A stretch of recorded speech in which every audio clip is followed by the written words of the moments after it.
Thank you very much for joining us, wherever you may be. And I hope you're enjoying this lovely, beautiful, sunny day. I've certainly been out walking the dogs this morning and appreciating how lovely it is outside.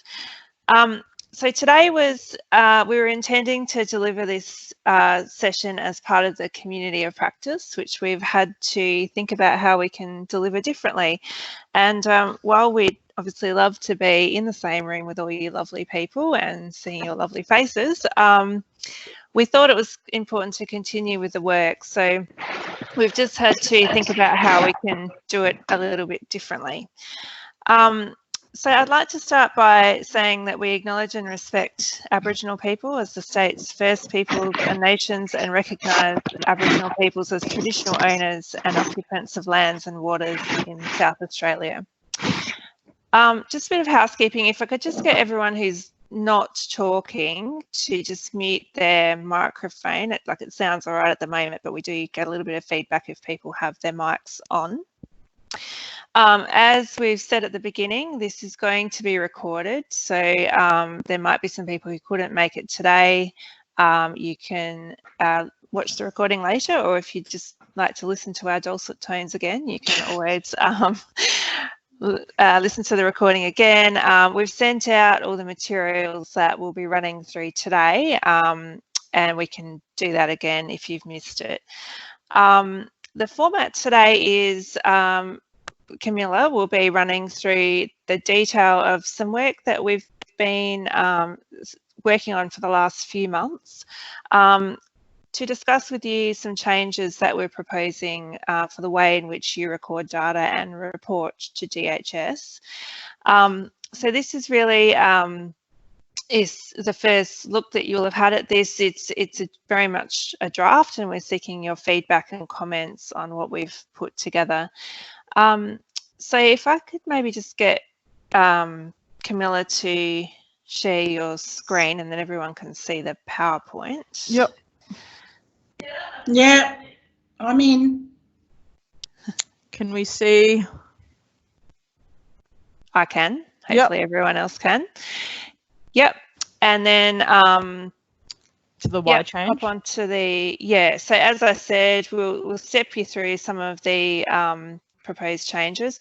So this is really all of the material you're going to see today has come about through some learning that we've had through a number of pieces of work, and that includes the evaluation that we've been working with Charles Darwin, and out of that came the program theories that some of you would have helped work on, those generic program theories. A lot of that work gave us a lot more clarity on defining the roles and functions of community centres, and therefore ways in which we might better represent them and measure them, so that we could really better measure and represent the good work that you all do. We've been working.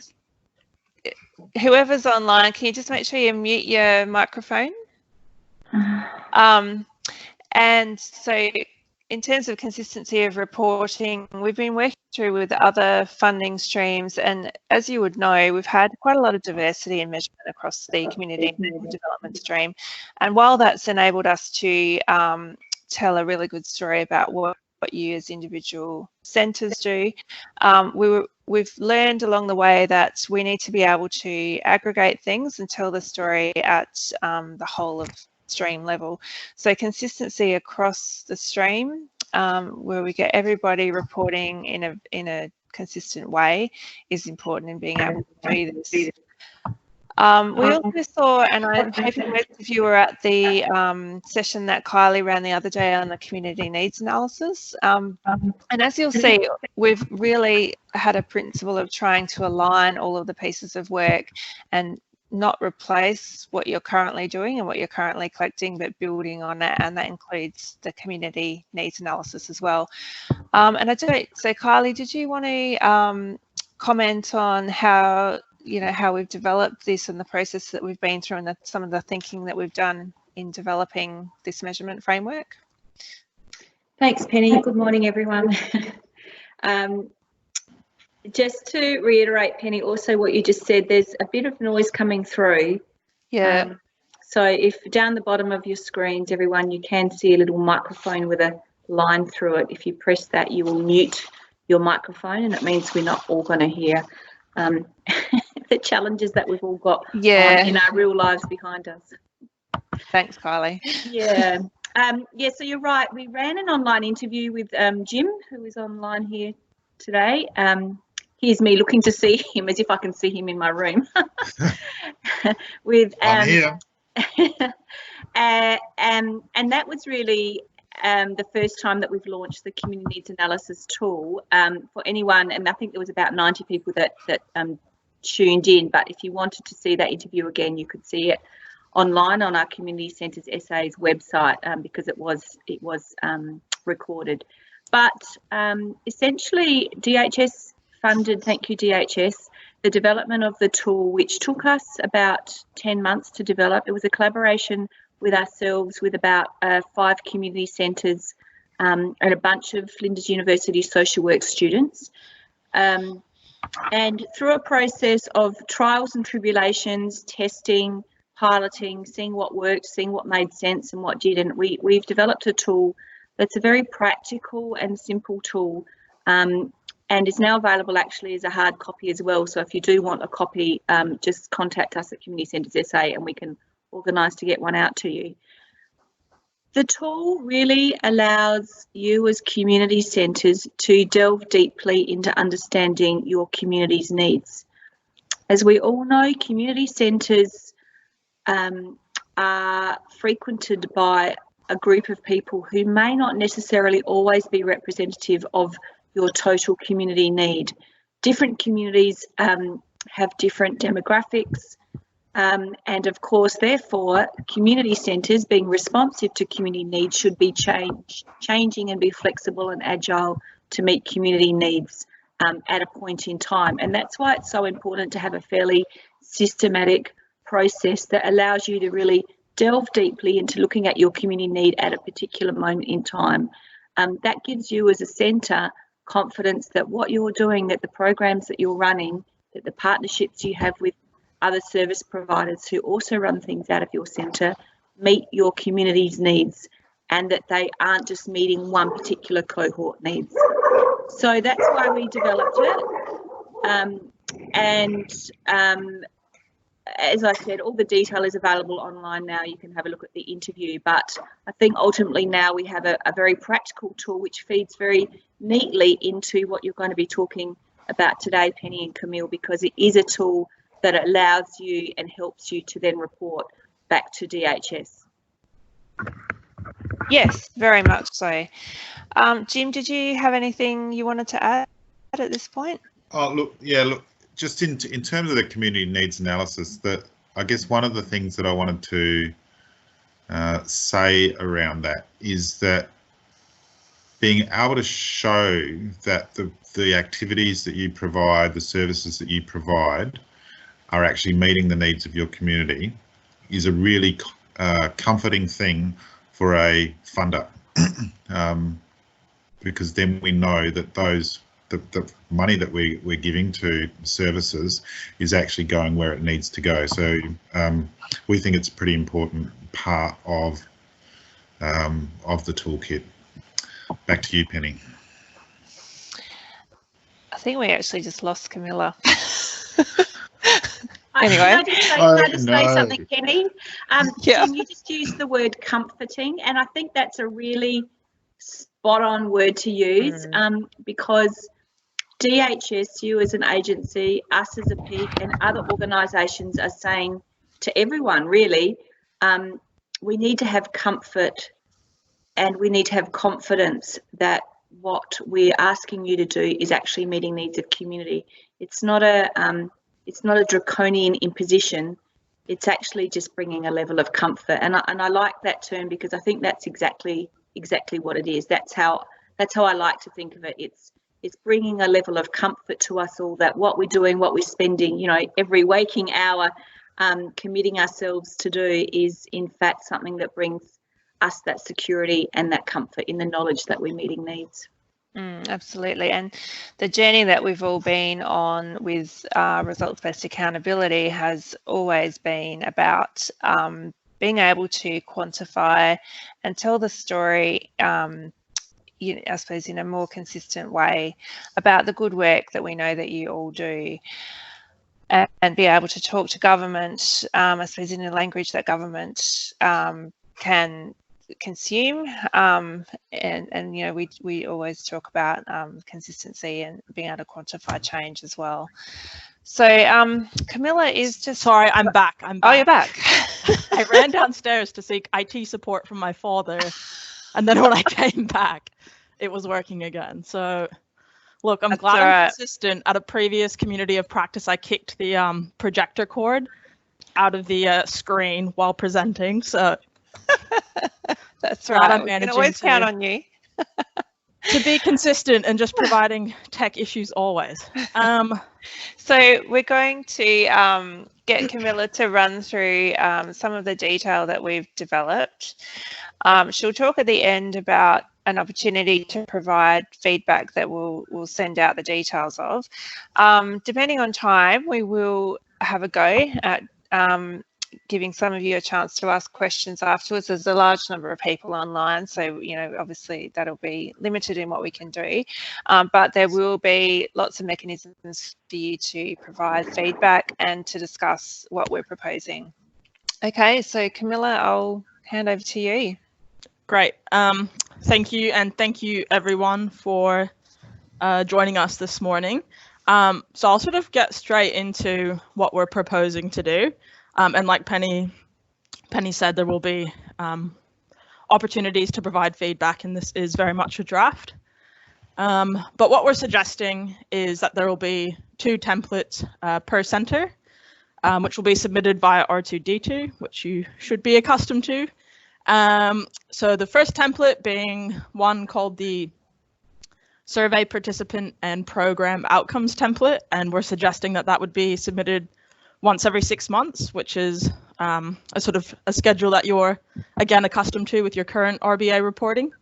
And then we're also suggesting that we have a volunteer outcomes template, which is submitted once every 12 months.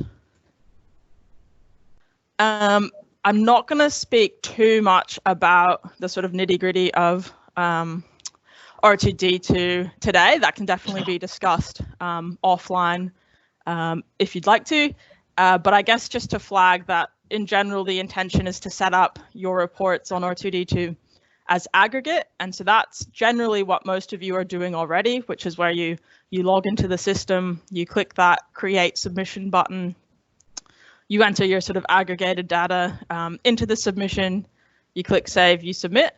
The benefit of that is that the data you can collect can be anonymous. If you prefer to be an individual reporter, some of you are already doing this, which is where you add clients, create assessments for those clients, and then sort of create and finish the submission. This can sort of be arranged. I guess the disclaimer there is that would require you collecting first and last name for the survey data. So that's just something to balance, but we won't focus too much on that today. We'll focus on the measures, but that's just something to keep in mind, something that you can always reach out to Penny or I to discuss. So the first template, survey participant and program outcomes. I guess the first sort of big change that we're looking to introduce is to introduce the idea of a survey week. We sort of, up until this point, have been getting to try to count and to survey as many unique participants as possible throughout the whole 6-month period. And we recognize that there's a lot of challenges associated with that.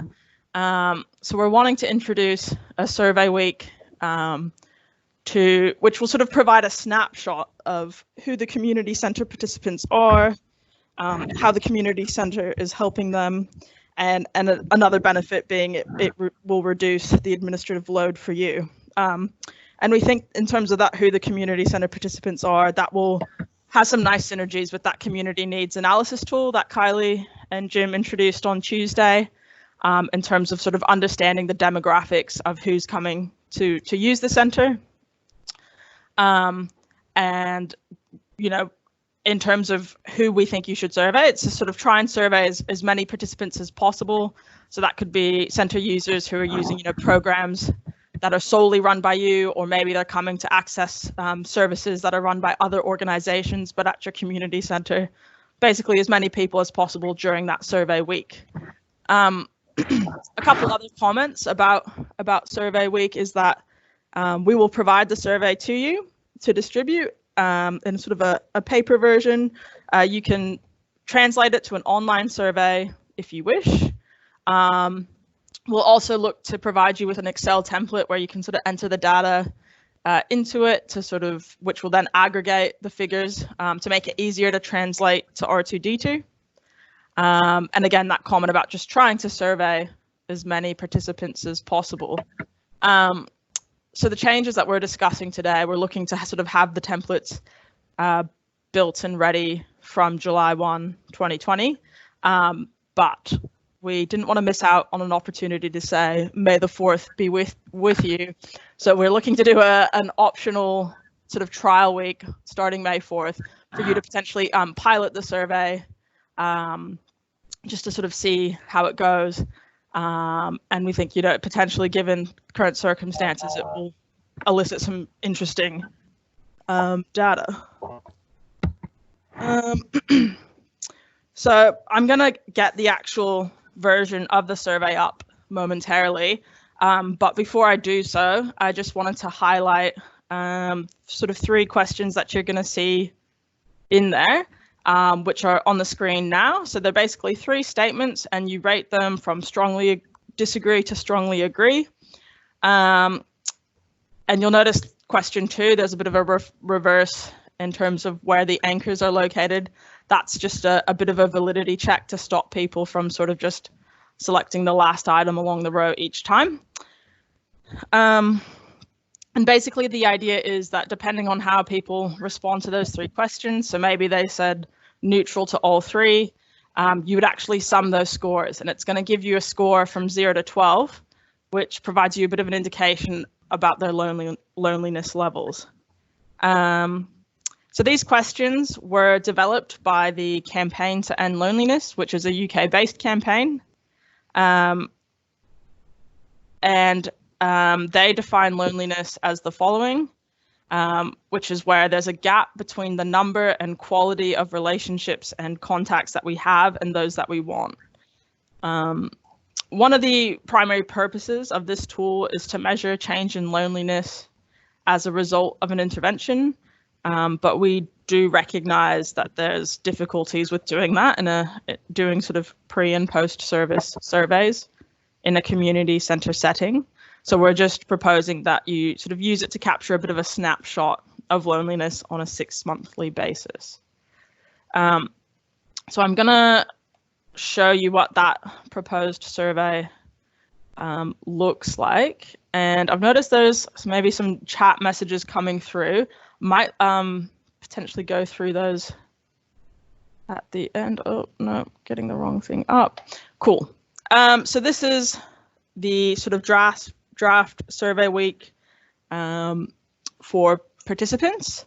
So basically we've got some demographics, age, providing some narrower age brackets to kind of improve what's currently happening on R2D2, gender categories, a question around Indigenous status, and then questions around country of birth and language spoken at home.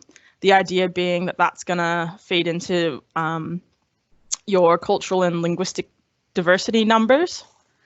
Scrolling down a bit further, we've got this question around, have you connected with the community center before? And when we say connected, that could mean in person or online. We recognize that there's some really innovative responses being organized in response to the sort of current sort of situation, social distancing situation. And this question is kind of designed to help you sort of better be able to answer that new and returning participant count question, which you know are often on your R2D2 submissions. A just had a good question actually come through that I will respond to, which was, is this in addition to what you are currently reporting on? And the idea is that this would be replacing your sort of current measures, not trying to add a whole bunch of work on top, but to replace what you currently report on to a uniform measurement sort of framework to help with that consistency, so that all organizations are reporting on the same measures and we can more easily aggregate that data. And also for those points that sort of Penny made around alignment to program theories and that work done with Charles Darwin. So thank you for that question. Moving down a bit further, we've now got 2 questions as well that we're proposing to include around whether someone provides unpaid care and whether someone has a sort of core activity, need for assistance in a core activity area. And this is to reflect some of the key sort of populations that DHS is trying to sort of work with and support. I'm going to scroll down a bit further now. Now we're coming to some sort of better off measures. So again, this is us trying to sort of reflect some of that, the key outcomes that you get for your centre users. So we've got this question here around feeling better connected to other people as a result. Again, using a sort of 5-point Likert scale to just get a bit of a finer sort of tuned answer than just a simple yes, no for that question. A question around has the centre user been connected to another service, to other services as a result of the community centre, and that to sort of represent the work you do around sort of information and referral. And then those 3 questions that I already kind of alluded to in the PowerPoint about that sort of speak to someone's level of loneliness. And I guess something else just wanting to point out that part of the reason why we liked this tool was its use of sort of positive phrasing and positive wording. Sometimes loneliness tools can use quite negative language around, using words like isolated or lonely and things like that. And we've, read critiques of those tools about potentially just not being kind of a nice thing to complete. And we want, the survey experience to be as empowering as possible rather than leaving people sort of not feeling great about the state of things. So that's another reason why we chose this tool. But again, we really encourage your feedback, so you will have that opportunity. So I'm just going to go back to the PowerPoint now. So just a little bit more about Before we move on, Camilla, can I'd just like to respond to a question from Michelle Grinter that's in the chat. Okay. And she's asking around the expectations for the trial week, given that most of us are closed and working in new ways to engage. And it's a very fair question, and we will be looking for volunteers essentially for the trial week. We're not going to insist that people take part, so just wanted to clarify that point. Yeah, thank you, Jim. Sorry, I saw that come through, but it came through on my phone and I couldn't see it all. But thank you for responding to that. And I think the other comment is that these templates will kind of be built and ready from July 1. So your first submission for this particular one would be for that July to December period, due at the end of January next year. So the trial week is very much is a trial, and we wouldn't even be expecting you to kind of upload data to R2D2. No, and I'll just comment on that as well. Just to reiterate, it is absolutely, it's a tool that you could look at using. Some of you may be now looking at how you work differently and engage with your communities online. So we thought it might be something you could pick up and use in that context, but there's certainly no obligation to do it.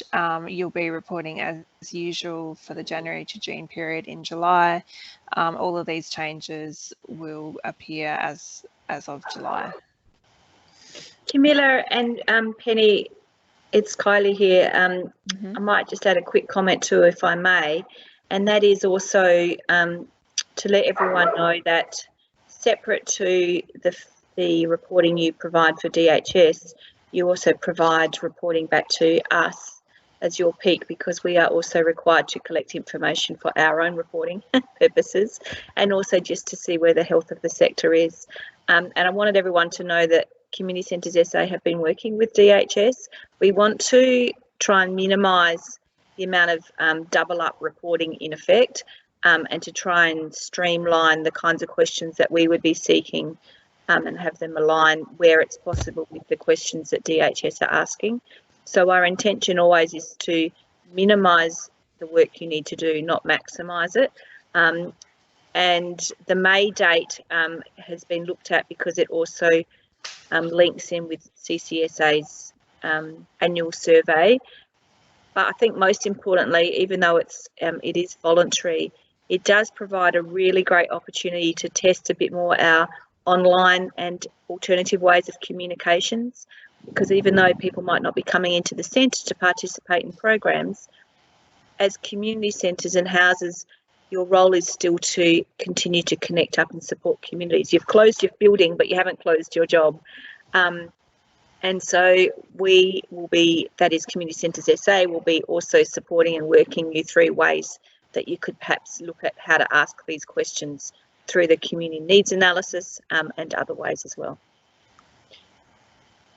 Thanks. Thank you. Thanks for that, Kylie.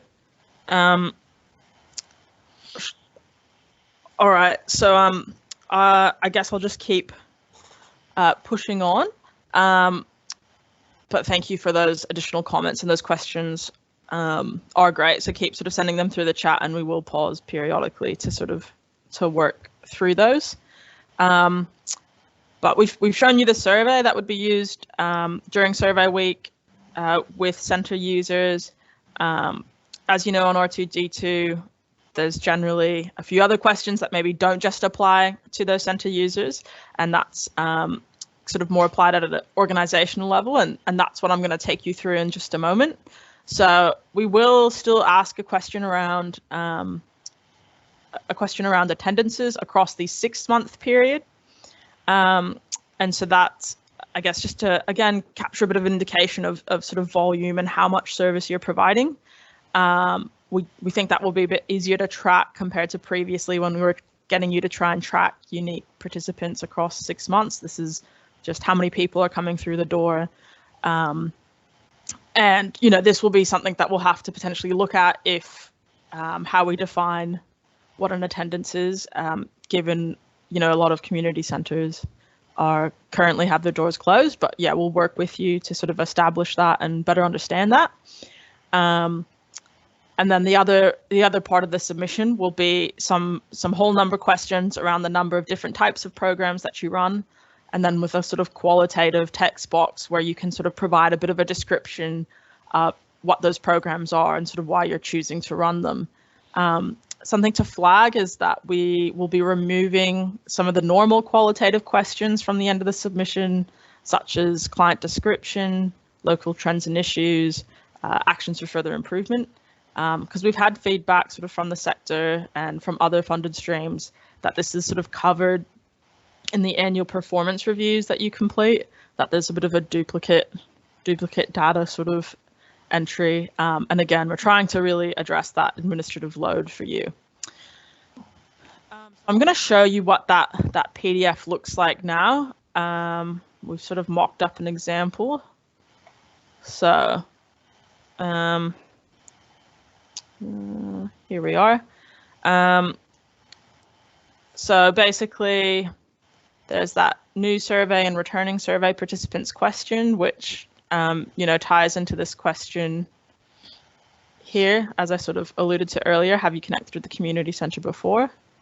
We've got that question around attendances across the whole reporting period, which I just sort of described. And now we've got some questions around sort of programs and collaborative partnerships. So I'm going to scroll down so that you can sort of have a bit of a look. So basically, I'll just sort of step through this slowly, but a question around the number of programs that you run that are delivered at the community centre, And then if you want to, a sort of a description of up to 3 of those programs. This next question, the number of new programs that have started at the community centre in that reporting period, and then with an opportunity to describe what those new programs are. The number of programs that you have co-contributed resources to that are run at the community centre, and then again, an opportunity to describe those. This question is sort of similarly worded, but the key distinction is that you are co-contributing resources, but it's actually run outside the community centre. And again, with an opportunity to describe it. And then the sort of final question around programs, which is the number of programs run by other organizations, but delivered at the community centre, and then a bit of a description about that. So we think that will provide like a really good idea of the mix of programs you're sort of delivering and why, which can sometimes get a bit lost currently based on the setup. So those are sort of questions that you hadn't seen prior to this. And now here's the questions that are sort of drawn from that participant survey that I took you through a little while ago.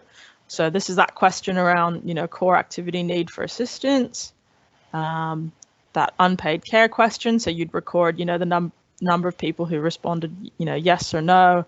If they were left blank, you'd record it as unable to assess. Got this question here around that campaign to end loneliness measurement tool.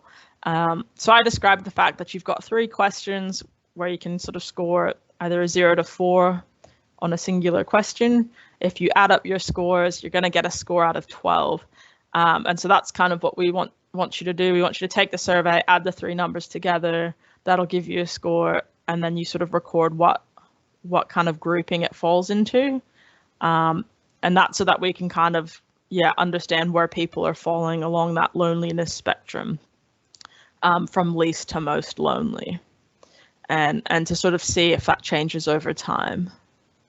There'll be, you know, an opportunity to provide sort of story behind the data, which you'd be used to. I've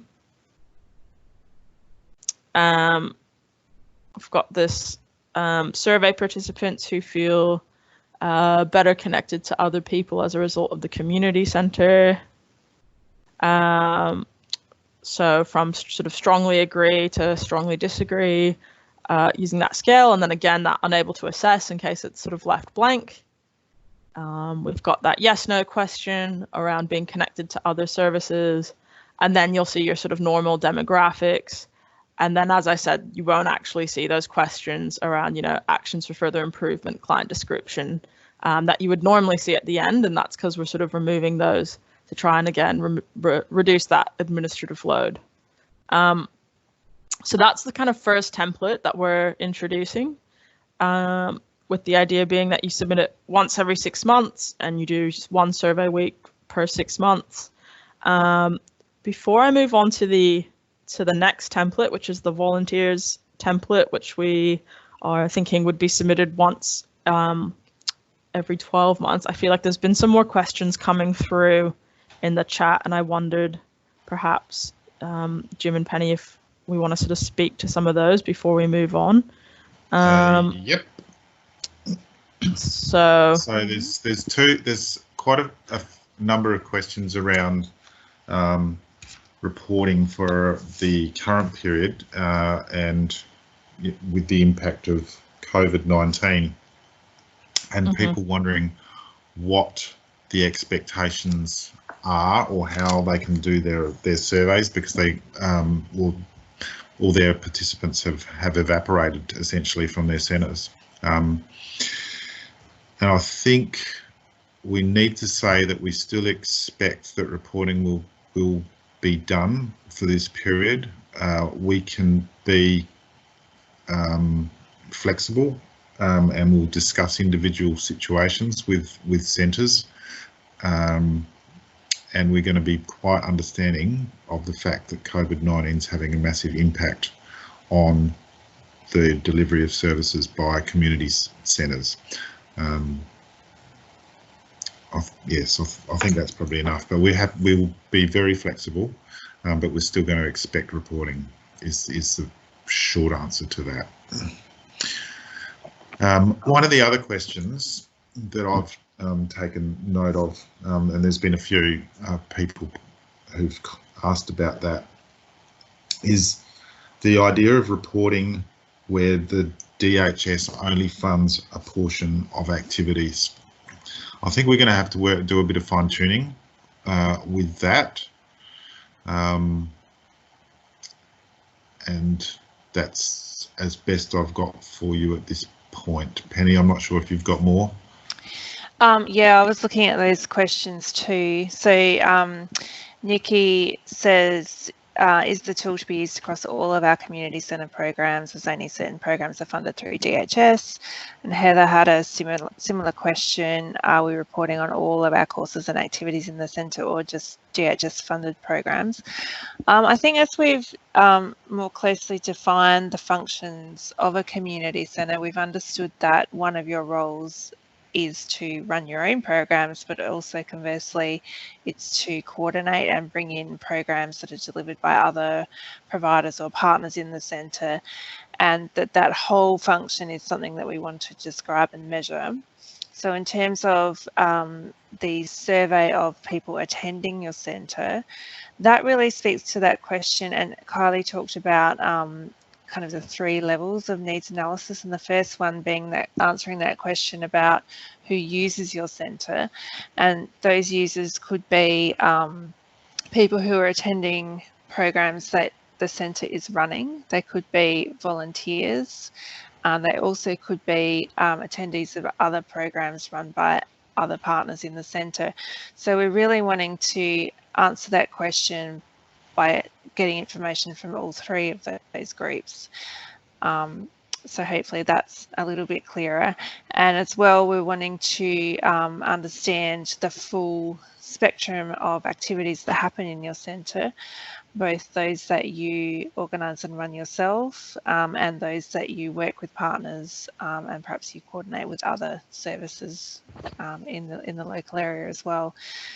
So we can take these questions on board and perhaps write up a bit of a Q&A after the session as well, and give a bit more clarity around some of those points.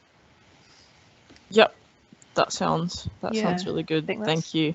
And I think the questions have been really great, and we'll need to kind of keep reflecting on that. But I think that question and answer idea, Penny, is really good. And yeah, again, there'll be a SurveyMonkey link at the end of this presentation and emailed to you, so there will be an opportunity to provide further sort of feedback if you think of something afterwards or you don't feel comfortable sharing it now.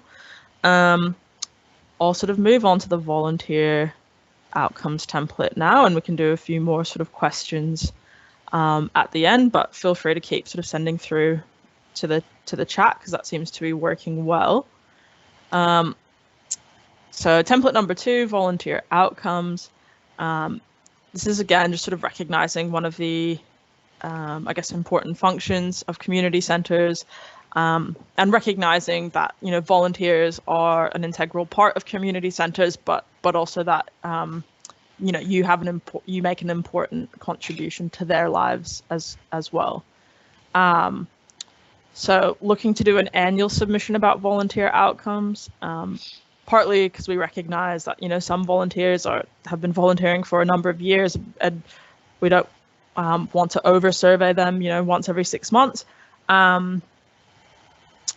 but basically looking to capture some data, and I'll show you what the survey and then the R2D2 submission looks like in just a moment, but looking for some numbers around new and returning volunteers, looking for a bit of an understanding about why someone might be volunteering, which CDU suggested some categories based on their sort of work that they did with you, looking at some outcomes in relation to training, education, or employment for volunteers, if that was something they were seeking. So we recognize not everyone who comes to volunteers is looking for that outcome, but if they were, did that happen? Looking to see, whether volunteering has contributed to their sense of purpose, has and whether it has increased their connection to other people, and then also that those same questions around that measure sort of loneliness based on that campaign tool. And again, that will provide kind of an interesting point of comparison to those 3 questions appearing on both templates will allow us to look to see if there's any sort of meaningful differences in terms of loneliness between volunteers and centre users. So I'll show you what the annual survey looks like. So so firstly, again, much like the one for centre users, got some demographics around age, gender, Indigenous status, and the cultural and linguistic diversity, sort of based on country of birth and language spoken at home. Again, got those 2 sort of new questions that reflect DHS priority groups, which are unpaid carers and persons needing assistance in 1 or more core activity areas. And now we're sort of getting into some of the more volunteering specific kind of questions. So, reason for volunteering is, is someone a student on placement, someone seeking an employment pathway, fulfilling Centrelink requirements, or sort of wanting to give back, possibly because they're retired, but we recognize, there could be people wanting to give back who are not retired as well. A question around sort of volunteer training, whether that's been completed, and some questions around those education, training, and employment outcomes. So again, providing that not applicable response option for someone who's not seeking that outcome to sort of better reflect the kind of % yes, % no. So for example, we sort of acknowledge a retiree is potentially, not going to be coming to the centre looking for employment pathways, so sort of wanting to make sure that's reflected in the data. You could sort of look to align the surveys of centre users and the survey of volunteers, so potentially do it at the same time. There's no real have to, but it just might be kind of good to that's the week to do it. Obviously, you only need to do the volunteer survey once a year, not twice. And the idea being you do it towards the end of the financial year, so say May, June. And that's sort of why we're sort of making reference to this since last July, because it'll be for a year period starting from the sort of previous July date. So this ultimately would be, we wouldn't actually be seeing data about the volunteer outcomes until, July 2021 at this stage.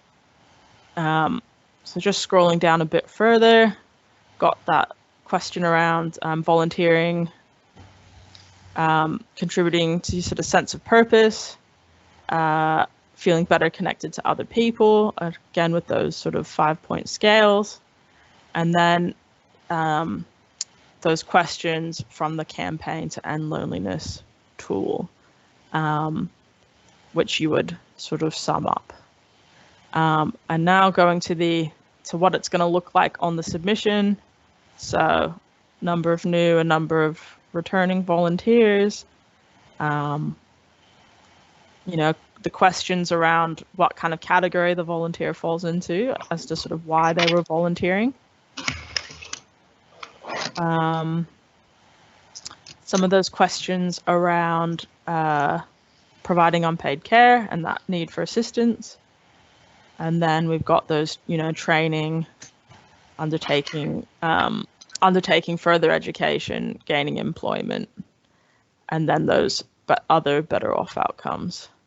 So from strongly agree to strongly disagree, unable to assess if they leave it blank, feeling better connected, and then that Campaign to End Loneliness measurement tool as well. And then, as you'd be accustomed to, those client demographics coming through. And then that's kind of basically it for the volunteers survey. So I'll just take us to this page now. In summary, we're looking to replace your sort of current measures, which basically, are quite different organisation to organisation, which makes it really challenging to sort of aggregate data in a meaningful way.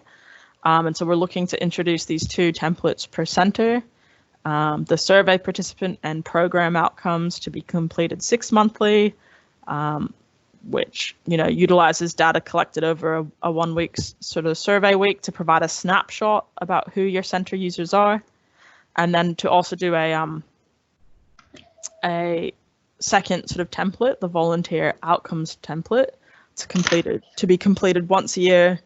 So again, surveying your sort of volunteers and entering that data into R2D2. So we'll be providing surveys for both. And I did see a question about can we provide an electronic version of the survey? And I guess that's something we'll have to look at what our options are around there, because do recognize currently it's not really feasible to be collecting in person if your centres are closed. But yeah, looking to provide a sort of survey that you can use, and, you know, an Excel template where you can add that data in, and it will, you know, aggregate the numbers,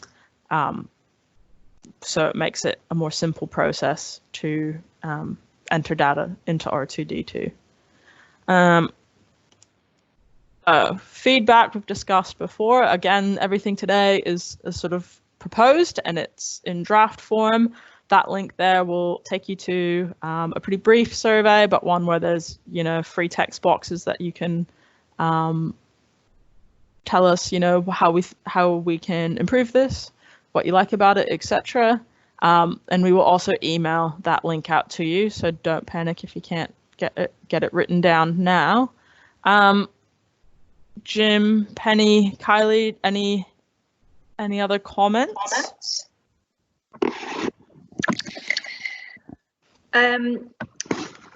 Thanks, Camille. I've just got a quick comment, and that is that, well, actually, it's 2 things. One is it's a question, Camille. In the community needs analysis tool, which we worked through in the interview on Tuesday, because the intention of that is to make it simple and practical and not overly scary, I suppose. What we suggested was that in terms of collecting information, there's a qualitative part and a quantitative part.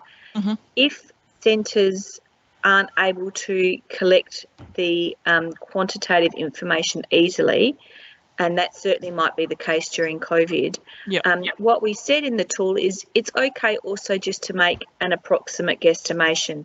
You know, for example, if you're looking at, you know, your yoga class, and there are questions in the needs analysis tool around, you know, broadly what kind of ages people are, you can make some approximations about that. This is for the purpose of the community needs analysis. Use your own knowledge about your participants sometimes is just as appropriate as actually having to have a one-to-one survey response. And I'm just wondering whether DHS has got any thoughts on that for the purpose of this tool as well. I'll say that I've certainly talked to different centres at times around the need to estimate or make estimates for.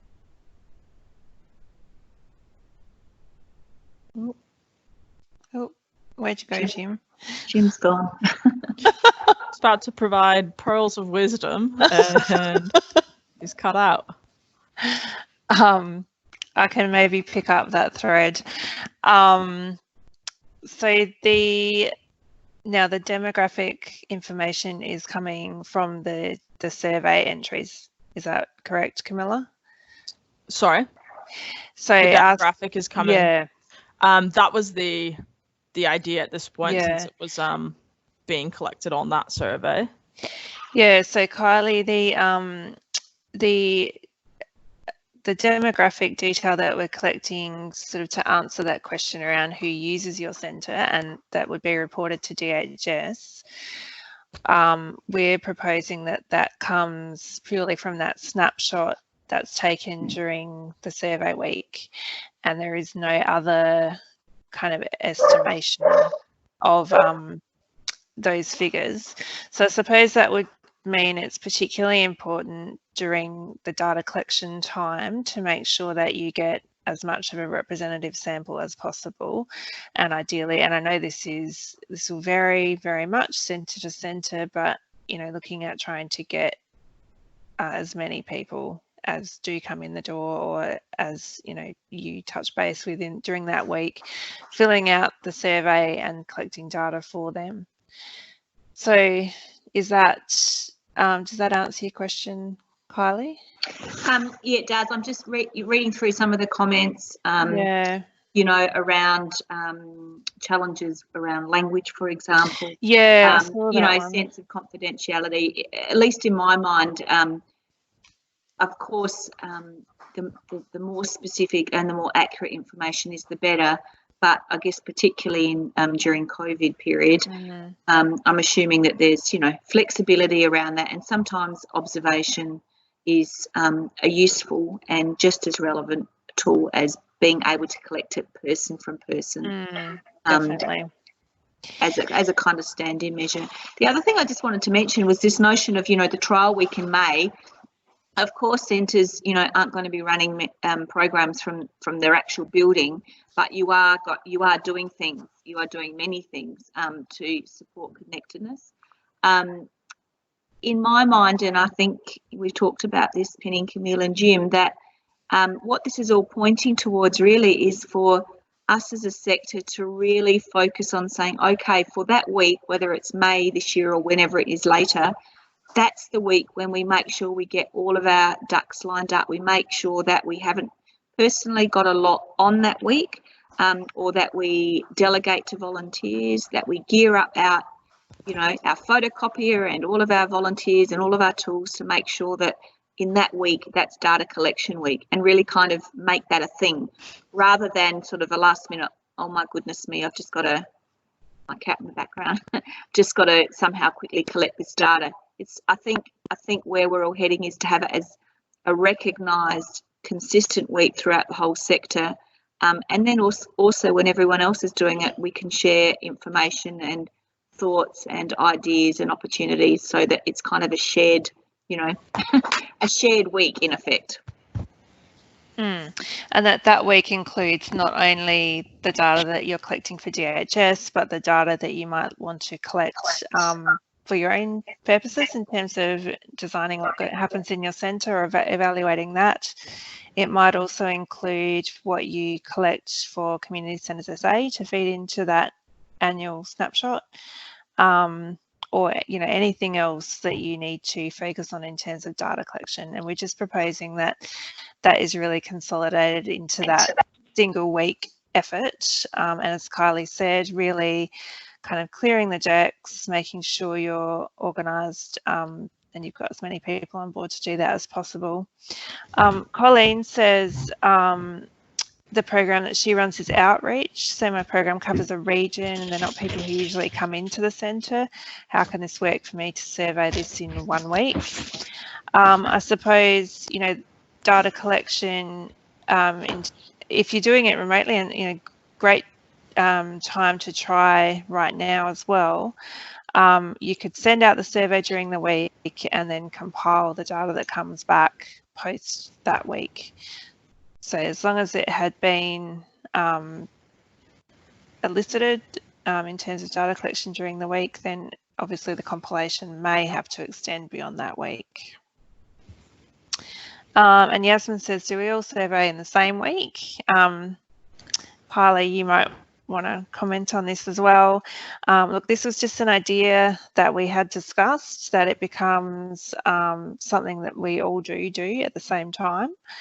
And it, you know, May the 4th, hitching it onto the Star Wars theme, it's something we all remember. Obviously that's up for discussion. It might not fit in with your work plan for your particular centre, but that was the proposal, that we all did it in the same week. Did you have any more comments on that, Kylie? Look, I agree exactly what you said, Penny. I think it really is individual choice, but there is certainly benefits in and shared synergies in the sector choosing a week and and collectively doing it in the same week. There's a lot of benefits. Always at the back of our mind in developing these ideas, it's around how can we still facilitate best practice, but it not be seen as a massive imposition or a drain on your resources. And the notion of collecting it in 1 week and getting geared up in advance to really focus on that week certainly provides for a kind of a more consistent and best practice approach. But, you know, I agree, Penny. I think it's probably up for discussion, and some centres it just may not be possible in that week for whatever reason. Mm-hmm. Did I see you're back again, Jim? Yes, you did. That's NBN and working from home. I've caught the last bit of the discussion. The only thing I wanted to say on that was that I saw a suggestion from Liz Hillier earlier that the volunteer survey could be run in Volunteer Week, which is also in May, but not the May the 4th, May 18 to 24. And that might be a good time to actually do it. And I think that's a really good suggestion. I did see a comment come through from Heather around what happens if volunteers leave sort of throughout the year because they've gained employment or something like that, and then they've left before that survey week for volunteers happens, and what's the implications of that. So I think that perhaps requires some more thinking from us as well, but perhaps that kind of aligning with Volunteers Week for that kind of consistent group of volunteers who are maybe longer term volunteers, and then still trying to collect data from the shorter term sort of student placement. Or yeah, and as volunteers leave, if a volunteer's left because they have got employment, that might be a good time to actually say, look, before you go, are you able to complete this survey for us? Yeah, so I think the survey week is more, that uniform survey week is more for the centre users, and I think there's probably room for greater flexibility with volunteers. So that's, yeah, a really good point. Thank you, Heather. And I'm not sure if you've commented on it yet, but one of the other questions I saw, which was a really good one, and I forget who that was that put that up, but it was around other languages and some centre users being from other cultures and also, and not necessarily reading English, and I think that's probably something that we haven't yet discussed. Yes, I think that was from Alison. So very good point, and we'll certainly discuss the implications of that. So Nikki says, Camilla, will you email out this PowerPoint, both surveys and both submission templates? So yes, we will certainly do that. We will take some of your questions from online and type up some answers for you to distribute along with that as well. There is also the opportunity, if you have anything that you don't feel is covered by the feedback survey, Camilla and I are happy to receive feedback by email or give us a call.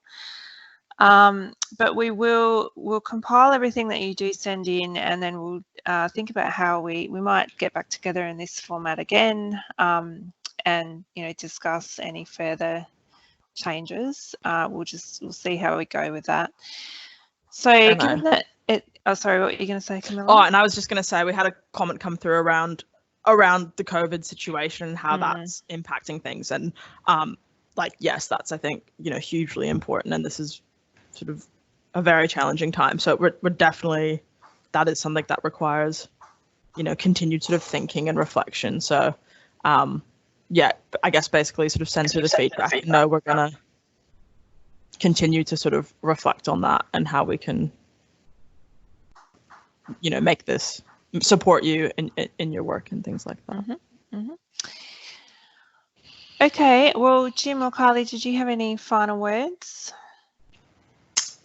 I just wanted to put in one of the questions around why do this now, and I think that's an important consideration.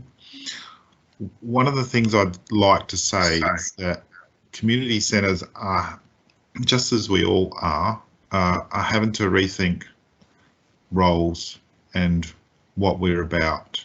This, what we're going through now, we don't know how long that's going to last for, but I think there's and we would like to think that the world's going to go back to normal, but it's going to take a long time to get back to normal.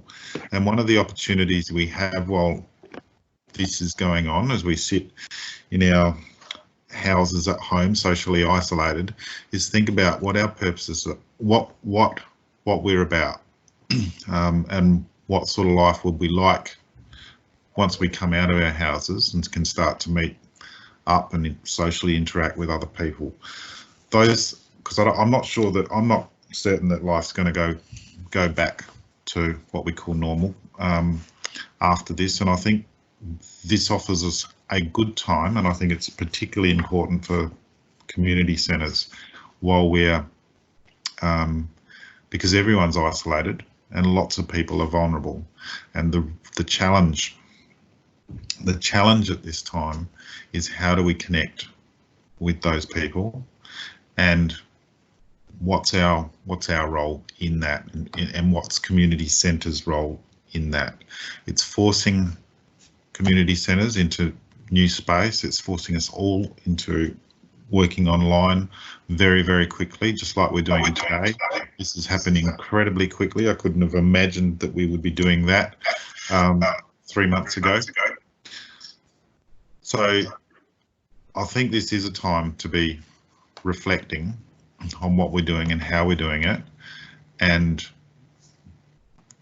what reporting is really, it's the end. It should be the end result of your work. It should be, well, not the end result, but it should show the end result of your work. It's not just about feeding in numbers to some bureaucrats who are just going to go and put it in the shelf somewhere. It should be really around showing the results of your work, and that's what we're hoping we're going to get from this.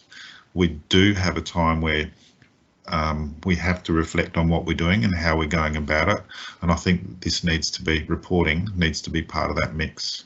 I wonder, Kylie, have you got anything? Look, I think my take on this, like all of us, we have a lot of time to reflect at the moment. I know community centres. I mean, I managed 5 community centres previously myself, and I'm in this role because I can't think of a better place where we rally together to deeply understand communities' needs and forge ahead with sometimes really simple, sometimes really inspirational ways to connect up with people. That's what centres and houses do, and they are unbelievably awesome at it. And from my perspective, we all know that community needs change really on a daily basis, but in terms of trends, without a doubt, every 6 months, every year, our communities look different. And therefore, us as community centres do, by the nature of what we do, need to be agile and flexible, and we need to be responsive to change. And so therefore, this is our time to shine as a sector. I see the COVID virus as an opportunity for us to say, you know what, this is a freaking scary and anxious and challenging time, but we've got a bit more time up our hands, and this is the time where we can show that we, above everything else, can reach out to our community, really understand their needs and respond in meaningful ways. And yes, the time frame to do that is a really tough one, but this is not a time for us to be saying it's really difficult and hard. This is a time for us to say, this is what we do, we've got this. Let's work together to explore different ways to meet community needs. So why not use this time to look deeply at our community needs and think about how we can do things differently? Why not use this time to then capture the story of that? So from my perspective, this is an excellent time to be doing it. Noting that there is a lot of support in the background. Community Centres SA is just today actually launching a fantastic new website full of a whole suite of ideas around what community centres can do to connect up in other ways, given that your doors are closed. So I know that it's an incredibly anxious time and we're getting a huge amount of feedback from that. But I think this is a good time to be doing this. And I think we're fortunate because DHS and other government departments are saying to us, it's okay. We understand that it's really challenging. We're not draconian here. We're not making anyone stick 100% to timelines and reporting requirements. We're here with you, but let's do this now. Thank you very much, Kylie. And thank you, Jim and Kylie, for those words. They're very wise and inspirational. We've finished the meeting time now, so I'll close off now and thank you all very much for participating. You'll be hearing from us with that survey and with some of those other materials. So thank you very much. Thanks, Penny. Enjoy your Easter. And we'll be in touch. Thanks, Camilla. All right. Thank you. You all. Thank you.